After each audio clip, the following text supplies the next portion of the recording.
What's going on, guys? Happy April Fool's Day. It'd be But funny if you're we no just jumped off fool right now. because you're here. You're here with us. You're no fool. Say that. So, if this is the first time that you're here with us on Say That channel, my name is Janelle Villiers. This over there is Winston Broderick.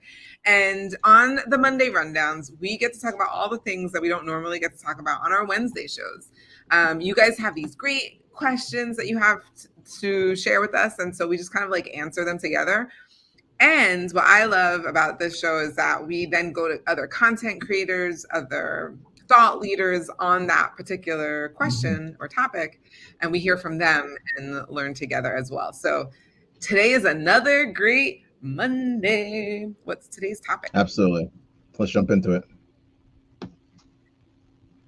How does our past affect what we do? How does our past affect what we do? Well, I think we've had so many conversations about this, but I feel like humans are very we like routine and like Mhm.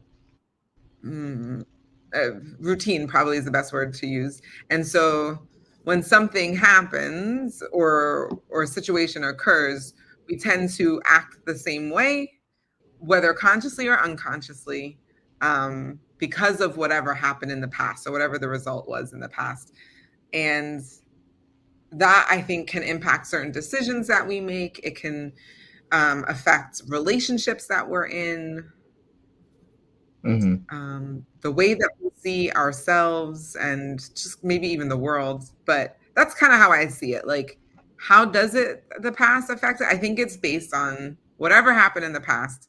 We now somehow interpret as will happen in the future, and so we'll act accordingly if we want it to happen again or if we don't want it to happen again in the future. Should I give an example? Maybe, okay, let's give like a hard example.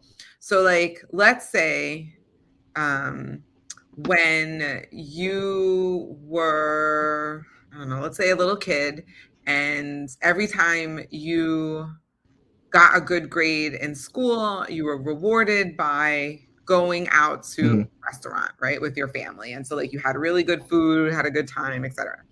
And then later, as you grow up, you associate like reward with food. And so now this impacts like what you do. Like when you want to reward your kids, you now make food for them or like take them out to a restaurant. Or maybe your significant That's other, a good every point. time you're proud of something they've done or accomplishment, you're like, oh, let me reward you with this, right? Because it's like your Mhm. past and that's kind of what you were used to doing. And so it's a very benign thing. But I think even things that have a negative result could also create a similar thing that we do as Pattern or humans habit. because we Yeah. like patterns and Patterns. yeah. Well, to add to that, I would What are your say I thoughts on don't. this? I'm curious. I would say we look for patterns. I know some. What is the name of the woman? What's the name of the woman that wrote the Queen and King book? Is that's not Brene Brown? No. Oh, I'm there's a book you had, mhm. Allison. Allison Armstrong. Allison, thank you, Allison Armstrong. Yeah, Thank you. Allison. So I remember, and I may be miss not quoting, but I may not be using this in the right context. But I just remember when she was describing how females think and how what they tend to look for when they're out in nature, and how men tend to think in aspects of how we behave in nature. And it makes me think of there's some instinctual behaviors we have as men and women. And if I'm going out hunting, to your point, if I see certain trails or certain things that I'm looking for and I find a certain pattern, I can use that pattern to help inform what I think, to your point, will happen. I'm going to find an animal if I do the following. If I look for these, from maybe a female perspective, these berries could be in this area if I see these things happening. So I think as we start to try to, and I know our mind tends to want to simplify life and it puts Right. things in like Simplify. these little boxes. Mhm. So to your points, I agree that we look for patterns and then we allow those patterns to, if we take part in them, to get to a certain outcome or result. And so we tend to then base our future on that. But it's interesting because some of the things I know we've learned, even in just self development, personal development, is this whole idea that you don't have to let the past That's true. inform your future. And That's so I am interested to hear about who we're going to listen to today, only from the perspective of I am not 100% in this space of just because something has happened in the past, does it have to happen in the future? Because I know that there are a lot of things that happened I did not like in my past that I know I don't want to happen in the future. And I think you can use that past to change your perspective or change your. use your now. Let me change that. Use Mm, your now to change how you view your past because that is there's more power in that because you only have now. mm-hmm. I don't know if I may not be saying this the way I'm thinking about it. It's just the idea that the past is isn't necessarily real because you are the one that determines what happens in that past. Like I don't know if you've ever heard of other people who Perspective. I mean, exactly it's all that's the word perspective. I'm looking for. That's all it Yeah. is. It's like you I remember things that I tell you I could tell you for years, even when I was going through therapy, I had a certain perspective on my past. And then based on new information I have now, I'm taking old things that I used to have a story about and I no longer frame them in that context. Mm. And so I know that there is power in the past, but it's really now, it's from the perspective of now that you truly have the power. Yeah, I hope that came out. I hope you guys understood what I was going for. I get it. I get it. I mean, right. The only thing that we have, the only thing that we can affect or have an impact really on is right now, like right Yeah, now, this yeah, moment, right? And so we have the agency to look at the past and recognize the now doesn't have to be the past. exactly, exactly. It is good to take that info to. I mean, you had the experience, so you can't change that aspect of it, right? But what you choose to allow those things to mean, you are in your now is where that power lies. But we may Right. have I may have gone out of the context of the question, so let's jump It's all right. We into just ran into a rabbit and we hole. can hear. Yeah, We should say the Monday rundowns is where the rabbit holes live. That's where they live. They live here. start. That's true. That's actually a good point too. All right, so who we Well, got we're today? gonna get to our friends. If you guys have seen the show, you know how much we love the School of Life. We love them. They Yeah, always good are stuff. able to take really what seemingly seems like complex ideas and thoughts and just make them super simple and easy to understand. So let's get to them. I love it.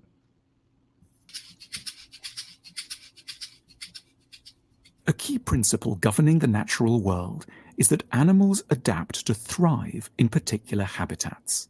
What we call an animal's character is essentially a set of traits that gives it maximal opportunity to flourish in specific circumstances. The owl is, for example, furtive and nocturnal to help it succeed in crowded habitats with heavy pressures on food supplies. Stick insects are docile and skilled at disappearing into a background of twigs and branches to help them avoid the attention of rodents and spiders. And African wild dogs are collaborative and respectful of hierarchies to lend them the very best chances of cornering impalas and springboks. We humans are, in the end, beneath a layer of civilization, not so very different. We too adapt our characters to suit our specific habitats. Though what we mean by habitats are not corners of the jungle or grassland, but rather our families of birth. Just like many animals, we arrive defenseless into highly distinctive circumstances to which we must then adjust in order to thrive. In certain families, it will, in short order, become obvious to the highly attuned psyche of a child that success here requires that one keep a very low profile and never challenge the reigning figures of authority. In other habitats, the child will learn that it must constantly entertain everyone in order to be noticed, while in others still, a child might guess it needs to act up and get into certain forms of trouble to lay claim to a scarce supply of attention. This thesis can be helpful and opens up avenues of compassion when we encounter people whose behavior is especially puzzling or maddening. Why does a certain person keep telling lies? Why does another person find it so hard to be emotionally warm? we may need to look for answers in the adaptive strategies required by the habitats of their birth. Evasions from the truth might be vital when there is someone furious and intolerant in the house, just as emotional reserve may be a highly intelligent adaptive move when there is a caregiver who is emotionally erratic or absent. What makes life notoriously difficult for we humans, as for many animals, is that our habitats do not stand still. As the places we dwell in alter, so the traits that we originally developed to cope with them risk becoming either redundant or plain problematic. It might, for example, have made great sense to hone a shouty, aggressive manner in an early habitat populated by burly, competitive siblings. But this manner may, in the context of an adult relationship or an office environment, give rise to severe malfunction and upset. Similarly, it may once have made total sense to develop a hypervigilant outlook with constant panic, lightning responses to threats, and round-the-clock alarm, when the habitat of birth contained an abusive and unboundaried parent. But what once guaranteed safety may now destroy any chances of the peaceful and settled adult existence one craves and deserves. The history of animal species is filled with melancholy examples of failures to adapt to new circumstances. To be a light-speckled moth was wholly strategic before the Industrial Revolution, and a ticket to evolutionary disaster thereafter. It was once brilliant for a German shepherd to try to bite most things that came its way, and yet a route to ostracism and extinction once it had to dwell in tightly packed cities filled with young children. We may ourselves, without realizing it, be behaving in ways that only ever really assisted us in the very specific habitat of our birth. Our closed characters, our deceitfulness, our manic joy, or round-the-clock fear may be legacies of habitats we left behind decades ago. Our angry father or manipulative mother, our jealous siblings or moralistic caregiver are no longer here, while the traits we needed to cope with them endure and continuously mar our relationships and our careers. It may be time to say farewell to much in our characters that was only ever a clever and creative strategy for survival in a narrow world that no longer exists. Once again, the school of life doing what they do so well. I love the way that they put that. Yeah, this like adaptive way of being that comes from these experiences for survival. I mean, that's what it sounds like, right? Like it's like in order to survive in this habitat or in this environment, I need to be like this. And then this is, and then, right? And then that is your past, right? That was your past. And then now you are in your present adult current state Situation. Yeah. yeah like doing what you used to do in the past because that's how you survived in that past situation, but it may not serve you right now. And so it's acknowledging that, which is kind of like how we left off, that like you have agency and power now to actually change those behavior patterns that you used before that were actually made you successful or helped you survive in that environment. So it's not that it's bad. I think that's what's really nice. It's like, oh, it's just that that's what you were like, that's what you learned is the way to survive and to thrive, but you just no longer need that anymore. I completely agree with you. And it makes me think of one on a larger scale when societies, and Simon Sinek, we did it may have been last week's episode, where he talked about education and just and I don't even think he used maybe it is change, but just this idea that we are no longer in a certain place in history, or just the world is shifted. Mm-hmm. and yet we need to shift, and there's this resistance about shifting into this new not just this new way of looking at things that we aren't always quick to adapt to. And that's where I think most of the problems come in. It's like we'll get to a system, like we talked about it, we'll find a pattern that works, but the environment around us is shifted, and we aren't being, or maybe we're not talking about the fact that that's changed, and therefore our patterns need to change. So you Yeah. can't stick to this old way of doing things because the environment has changed. And it makes me think of, just as a man, there's this idea of what people consider manly, and in my mind it's like, yeah, but you're talking about what it meant to be a man 50 years ago. Mm. And the what the new habitat needs aren't the same type of men. But the Mm. men that are still around that, or are from that era, look at the new generation of men, and there's a lot of condemnation because we aren't doing things the way they used to. But if you Mm. recognize, we aren't in that world anymore. Mm. Wives don't stay at home and just provide the taking care of the home. The Mm. world isn't the world we used to live in, so you can't expect everything to stay that way. Does that make sense? Mhm. It's like Mhm. we're not in we don't live in the world that my dad lived or grew up in anymore. That's not the world. So he needs to be a new person to be in this new world. There's something they brought up about how just even communicating. My son pointed out to me, like, when he thinks I'm mad, how he'll, and I like that he actually will ask me about these things. He'll be like, "Why are you upset?" And I'm able to, I've, thanks to a lot of the things we've learned, I'm able to say to him, "Oh, I'm mad because I don't like that you aren't listening to me, and I am allowing your behavior to change how I show up for you, as opposed to you're mad at me." And it's, no, I'm not mad at you. I'm just mad at something that I would like that I don't think is happening the way I would like it to happen. And Mm. I don't know if he's able to make that distinction yet, because I'm honestly just now learning to make that distinction, that I'm not upset at a person. I'm upset at things that maybe it could be something the person is doing, a behavior they're exhibiting, but it Mhm. doesn't necessarily have to be the same as I'm upset at you. It's like I can distinguish those two things. And I personally am hoping that through conversations and communications like that, that he can articulate things that I know that I didn't have an opportunity to articulate with my dad, because just because that's not the world again. And here's where I'm able to give him grace. My dad didn't grow up in a world where that's what men did. Mhm. Mhm. My dad grew up in a world where men provided, they worked a job, they brought a check home, the bacon or whatever, or the wife cooked the bacon, whoever cooked the whatever. It's like, but it took years to, or it didn't take any, it took what it took. But I'm at a place where I can see that now and give my dad grace and allow that to not hamper the relationship we could have now.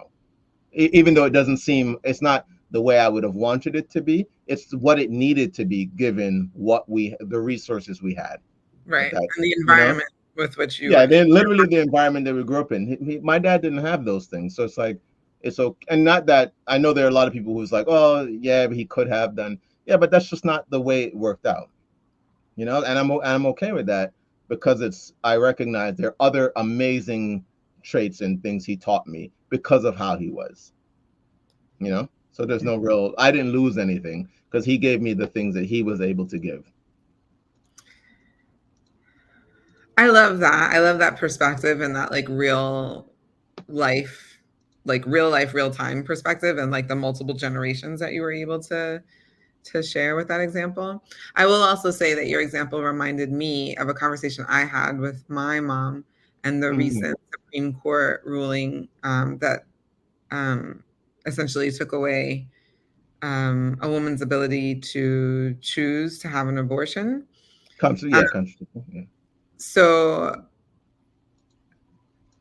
what was really interesting is that my mom was like you only knew a world where you had the choice. She was like, I just feel like we went back in time because I was born during a time when we didn't have the choice, and then we had the choice, and now all of a sudden I feel like we're going back in time. And I was like, oh, that's so interesting, because she's right. I only know a world in one way, and so this does feel like, huh, the world is changing around me. And how does that impact how I thrive, survive? How does that impact the decisions I make personally, right? Like, I'm not currently pregnant right now, but like if I Mm-hmm. was, and depending on where I lived, right, like that would significantly change the way I would go about that whole process. So, like literally, you can watch. habitats or environments or circumstances change even within your lifetime. Like you can see how that changes and how we adapt. Like we as humans, we do that. And so to your point about giving grace, like you give grace to people because they were just trying to do the best that they could with the resources that they had at the time, and they may Yeah. just not learn to adapt yet. That's all. And it's I think in even in that it's allowing and to you know, your mom is having the experience she's having, and I hear that and I'm like, yeah, but it's it's not over yet. It's like if I don't know, I obviously don't know about really anything it took for women to get to that place. I don't know the legislations they had to go through. I honestly don't know of a lot of the work that had to be done. And I'm sure that because I like to think that life is working out for us, that some will get more out of what women are going through now and the new fight they have to, and it may just even be about that, getting a new generation of women to get involved in a fight that your mom thought that they had won, you know. And but who's to say now what amazing women are going to come up, or men are going to come about now because of this new fight, or you know, it's like this interesting thing where it's like, well, life is about, life to me is about, life is working out for us, and although it may seem like a setback now, I think it'll turn out to be something greater in the future. But it may obviously be hard to see that from where we are now. I hear what you're saying. I don't think my mom was remarking on like, oh, we're doomed. It wasn't that. It was more just like, this feels like I'm going back in time. Like my Yeah, environment but yeah, but that's what switched, I'm saying. but it But it's doesn't mean not. like, oh, and now we're doomed.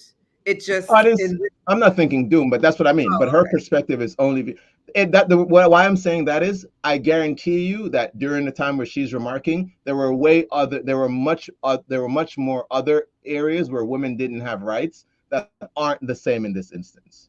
Does that make like it's in I know as a whole things are better for women, even though in that area or with that specific law, I guess, it may not seem like things are moving forward. But I'm sure there are other areas where during the time where she's saying that this was also going on in her past, there were other things that women probably didn't have the right to do or weren't as upward. There wasn't as maybe upward mobility in other areas, jobs, income. I mean, I can only speak to the fact that I know women have a lot more rights to show or to do different things. I'm thinking about social media, but maybe that's not a good space I mean, to the judge really good that. example is women weren't allowed to get bank accounts, and I believe until the 60s. Oh my God. I'm sorry for laughing. That sounds, some of those things just sound so stupid to me. It really doesn't even make sense. I But hear you I know because there's you a and power to I it. have not lived during a We didn't time grow up in that. Yeah. where that wasn't a possibility. And so to that end, what I mean, we have agency now to do whatever we can. Sure, sure, sure. But it also is again, to me, it's adaptation. What you're talking about is adaptation. How are people going to adapt to this current environment? Maybe it will cause some people to be activists and to right where maybe they wouldn't have in another instance, right? But in this habitat, in this environment, the adaptation is, you know what, I'm gonna like be an advocate, I'm gonna like try and do more than Exactly. In my mind, it'd be hard to find a woman who would want to fight for something that if there is no fight for it. You know what I mean? Like, and I'm not saying that that's the goal of this is to create, but I'm just thinking those people, like the civil rights movement came about because of the things we as a black African Americans were going through, right? So without that hardship, and I'm not suggesting that that was a good thing, but it's the seeing what's come through some of those difficult times that we obviously probably wouldn't have gotten to those spaces if these people didn't find the courage and the, you know, the need to fight for something if it wasn't there. and so some Yeah, people would be like, why are we having to fight for that fight for the, yeah. But piece of again, shit? that now that question, I mean, that's where I'm just like, but it's the world we are in. I would love to, This it'd be goes awesome back if it to wasn't. adaptation. We're Yeah, all trying to adapt and survive in the environment that we are that in. we believe we're being presented with. Sure. Yeah. because I know that we talk to a global. There are many other countries that some of the things I know. I was listening to this gentleman talk the other day, and he goes, when you listen to American problems, he goes, it's laughable because the world has other things going on, and the things that like an American would consider. But and then the host, this person he was speaking to, he goes, yeah, but then it makes it seem like you're trying to marginalize the fact that this person is still having a what they consider is Right. problems. I guess on a global scale, it would probably seem like, oh, but they're so much well off. But he goes, yeah, but it's hard to talk to a person who cannot understand that, yeah, on another level, people are still honestly without drinking water, to try and convince them that, yeah, their broken iPhone isn't important. And it's like, and he goes, so it's almost like you're trying to put that person and say that that person shouldn't have those emotions and shouldn't be Right. dealing with that. Trying to And it's minimize. but exactly, but they're both, to me, it was like, yeah, but it doesn't make the water problem any less important just because the iPhone thing doesn't seem as important, you know? I know we watched a video with Gabor Mate before. I recently heard an interview with him where he said just that. He's like, it is possible. He's like, you have to. Like, we live in a world where we have to. Otherwise, we'd all be paralyzed by all the wicked horribleness that is happening in parts of the world. He's like, at this very moment, I am saddened by what is happening in Gaza, right? To Mm. that point about no water that you just mentioned, right? There's Yeah, a yeah, yeah. people no water right now, right? And so, and also, I can be saddened by what's happening in my life, realizing, I mean, if we were to look at it from a very astringent place, we could say that a human without water is definitely in a more desperate situation than somebody who has, right to your point, like an iPhone problem, whatever, and that could be impacting their business. Yeah, Hmm, like hmm. we Yes, can yes, say, yes. like from a very sterile place, we can look at that and say, yeah, one place is definitely way more difficult than like another person's situation, 100%. And yet at the same time, that is the human condition, and in that like we are each going through our own issues and our own crisis at the same time that somebody understandably might be going through something hard, but we can't minimize what some like what and he was talking about. This is interesting. I know we're going to get to this later, but he was talking about trauma. Like some people's Okay, trauma okay. is more uh, not aggressive. That's not the word I want to use, but like someone who is, let's say, sexually assaulted, right? That is Yes. very traumatic versus somebody whose parent just like didn't tell them that they were smart or something like that, right? Like both traumatic. And we understand that, sexual assault is definitely, again, I can't think of the word. It's just, it's bigger. It's just more Hmm. traumatic. Let's say that. So like if we were looking at it sterilely, we could understand. However, the person who was never told that they were smart, that's still a trauma for them. And so you can't, the two things exist at the same time. You can have Yeah. two, you can see something for being worse than another thing, and yet at the same time you can't tell the person who's experiencing what they're experiencing that like it's not bad. It's like when your parents used to say like eat your food because there are children starving in enter country here. And it's like that Hmm. doesn't change the fact that I don't want to eat this food. Yeah, And yeah. yet they're still starving in that There are still country. charging children's in that world. Yeah, no, great point. That's actually what it is. There's a lot of dualities that Yeah. we may not always be willing to accept, and yet it is just because you're right. I listened to something that was talking about different.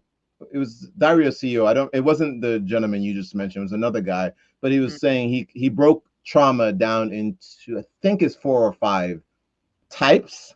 Mm-hmm. And it's funny because what you just said, although sexual assault compared to, maybe being deprived or not being emotionally or verbally supported in a Mm-mm-mm. way that that someone felt they needed to, he goes, on when it comes to a psychological level, he goes, many of these things actually share very similar, and he gave a very wide list, so I'm not going to try and do it, but he goes, there are a lot of traumas that actually fall under the same, uh, I guess, overall type, although the severity within them are night and day. He goes, but the way the brain takes these things in, he goes, it's like they're the same. And so what you just made, it literally is what he was talking about. Yeah. So, and I'm not using the 2 examples you gave, but he did give an example where one was as extreme as an assault, and Mhm. another one where you'd be like, wait, really? And he goes, exactly. He goes, and then now when this took place in your life also plays this massive role, because a child will interpret something one way as opposed to an adult who has a lot of other